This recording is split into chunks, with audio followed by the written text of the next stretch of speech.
Idol, magandang hapon sa inyo lahat. Yan, tapos na yung nakadildi na kami sa third floor. So, magandang hapon sa inyo lahat yan mga idol. Yan nyo doon. So, okay na ako. Tapos so, ito idol yung open na yan. Gawin tiris yan dyan. Ito, bintana. Yan, bintana. So, maganda na. Okay na siya idol. Okay na. Maganda na yung pagkagawa ito. Pag nagabulbulo na yan idol, maganda na. Maganda na yung bubong, start. Matibay po yung idol, puro bakal lahat.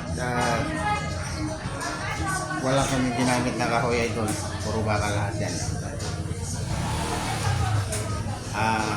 Magandang hapon sa inyo lahat. God bless sa inyo lahat mga idol. Sana mag-ingat kayo at magandang araw sa inyo lahat. Ingat idol. God bless.